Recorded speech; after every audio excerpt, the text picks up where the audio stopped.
think we're all aware that the world today is full of problems. We've been hearing them today and yesterday and every day for decades.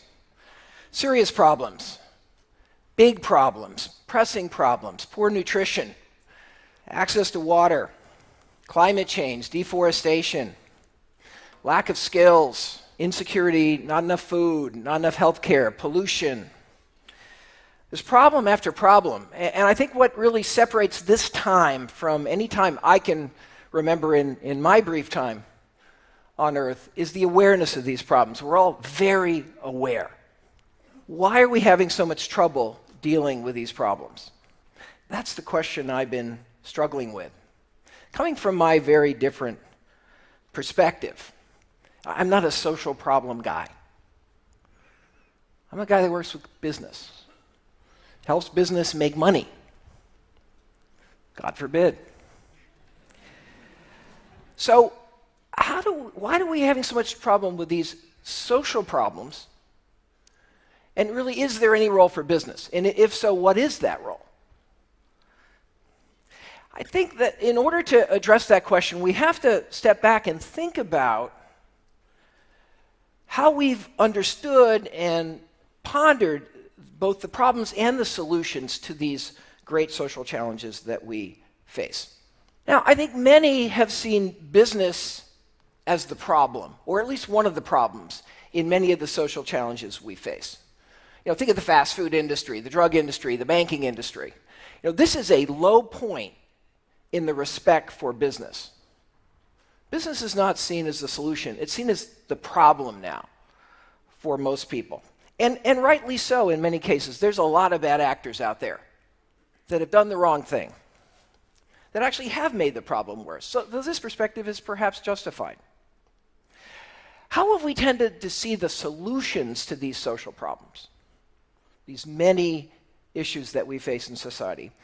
Well, we tend to see the solutions in terms of NGOs, in terms of government, in terms of philanthropy.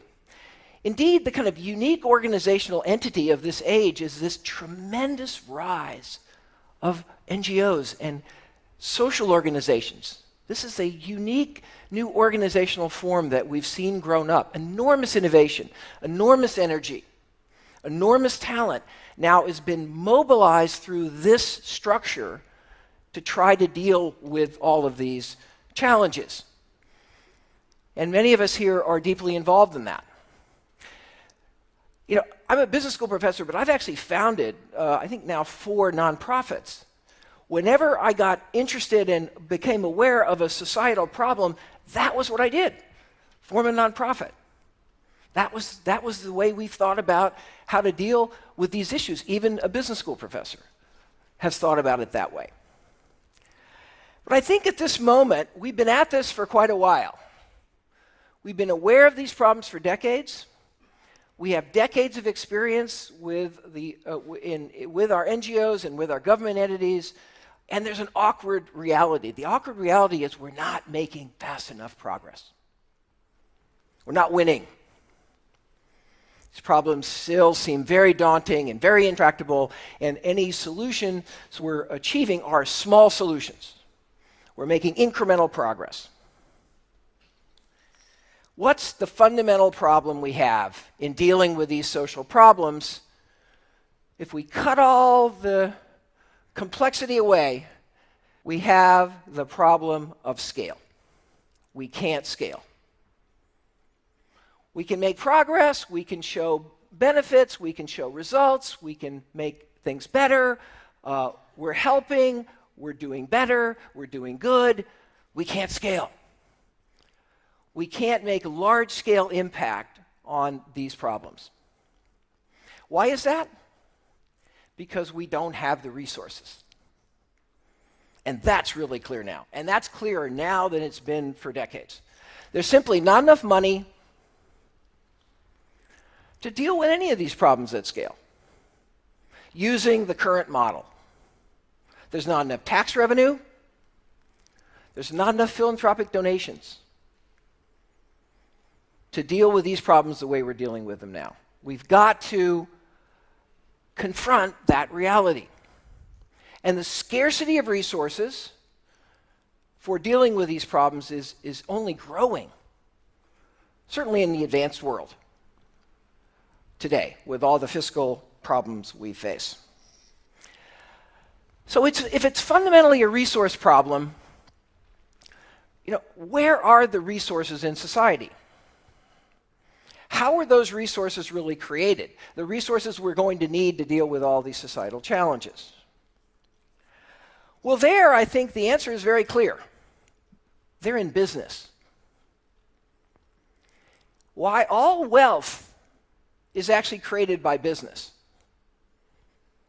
Business creates wealth when it meets needs at a profit. That's how all wealth is created. It's meeting needs at a profit that leads to taxes, and that leads to incomes, and that leads to charitable donations. That's where all the resources come from. Only business can actually create resources. Other institutions can utilize them to do important work, but only business can create them. And business creates them when it's able to meet a need at a profit. The resources are overwhelmingly generated by business. The question then is, how do we tap into this? How do we tap into this? Business generates those resources when it makes a profit. That profit is that small difference between the price and the cost it takes to produce whatever solution business has created to whatever problem they're trying to solve. But that profit is the magic. Why? Because that profit allows whatever solution we've created to be infinitely scalable. Because if we can make a profit, we can do it for 10, 100, a million, 100 million, a billion. The solution becomes self-sustaining. That's what business does when it makes a profit. Now, what does this all have to do with social problems? Well, one line of thinking is, let's take this profit and redeploy it into social problems. Business should give more. Business should be more responsible. And that's been the path that we've been on in business. But again, this path that we've been on is not getting us where we need to go. Now, I started out as a strategy professor, and I'm still a strategy professor. I'm proud of that. But I've also, over the years, worked more and more on social issues. Worked on healthcare, the environment, economic development, reducing poverty. And as I worked more and more in the social field, I started seeing something that had a profound impact on me and my whole life in a way. The conventional wisdom in economics and the view in business has historically been that actually there's a trade-off between social performance and economic performance. The conventional wisdom has been that business actually makes a profit by causing a social problem. Classic example is pollution. If business pollutes, it makes more money than if it tried to reduce that pollution. Reducing pollution is expensive, therefore businesses don't want to do it. It's profitable to have an unsafe working environment. It's too expensive to have a safe working environment, therefore business makes more money if they don't have a safe working environment. That's been the conventional wisdom. A lot of companies have fallen into that conventional wisdom. They resisted environmental improvement, they resisted workplace improvement. That thinking has led to, I think, much of the behavior that we have come to criticize in business, that I come to criticize in business. But the more deeply I got into all these social issues, one after another, and actually the more I tried to address them myself personally in a few cases through nonprofits that I was involved with, the more I found actually that the reality is the opposite. Business does not profit from causing social problems, actually not in any fundamental sense. That's a very simplistic view. The deeper we get into these issues, the more we start to understand that actually business profits from solving social problems. That's where the real profit comes. Let's take pollution. We've learned today that actually reducing pollution and emissions is generating profit. It saves money. Makes the business more productive and efficient. It doesn't waste resources. Having a safer working environment actually and avoiding accidents, it makes the business more profitable because it's a sign of good processes. Accidents are expensive and costly. Issue by issue by issue, we start to learn that actually there's no trade-off between social progress and economic efficiency in any fundamental sense. Another issue is health. What we found is actually health of employees is something that business should treasure because that health allows those employees to be more productive and come to work and not be absent. The deeper work, the new thinking on the interface between business and social problems is actually showing that there's a fundamental, deep synergy, particularly if you're not thinking in the very short run. In the very short run, you can sometimes fool yourself into thinking that there's fundamentally opposing goals. But in the long run, ultimately, we're learning in field after field that this is simply not true. So how could we tap into the power of business to address the fundamental problems that we face? Imagine if we could do that. Because if we could scale. We could tap into this enormous resource pool and this organizational capacity. And guess what? That's happening now, finally. Partly because of people like you, who've raised these issues now for year after year and decade after decade. We see organizations like Dow Chemical leading the revolution away from trans fat and saturated fat with innovative new products.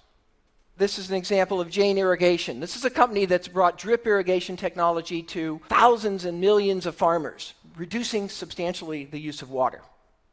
We see companies like the Brazilian forestry company Fibreeza that's figured out how to avoid tearing down old growth forests and using eucalyptus and getting much more yield per hectare of pulp and making much more paper than you could make by cutting down those old trees.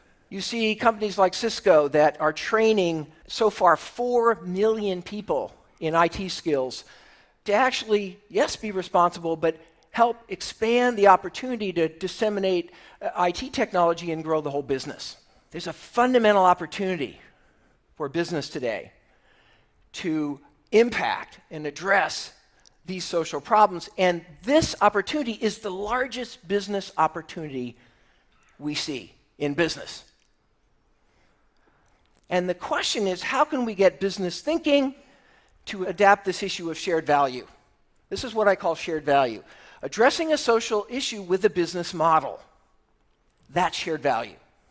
Shared value is capitalism, but it's a higher kind of capitalism. It's capitalism as it was ultimately meant to be, meeting important needs, not incrementally competing for trivial differences in product attributes and market share.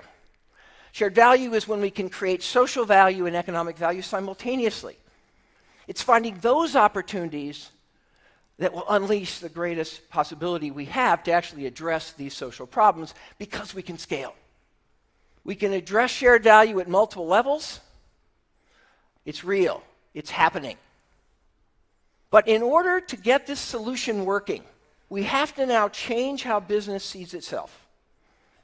And this is thankfully underway. Businesses got trapped into the conventional wisdom that they shouldn't worry about social problems, that this was sort of something on the side, that somebody else was doing it. We're now seeing companies embrace this idea. But we also have to recognize business is not going to do this as effectively as if we have NGOs and government working in partnership with business. The new NGOs that are really moving the needle are the ones that have found these partnerships, that have found these ways to collaborate. The governments that are making the most progress are the governments that have found ways to enable shared value in business, rather than see government as the only player that has to, call the shots. And government has many ways in which it can impact the willingness and the ability of companies to compete in this way. I think if we can get business seeing itself differently, and if we can get others seeing business differently, we can change the world. I know it. I'm seeing it. I'm feeling it. Young people, I think, my Harvard Business School students are getting it. If we can break down this sort of divide, this unease, this tension, this sense that we're not fundamentally collaborating here in driving these social problems, we can break this down, we finally, I think, can have solutions. Thank you.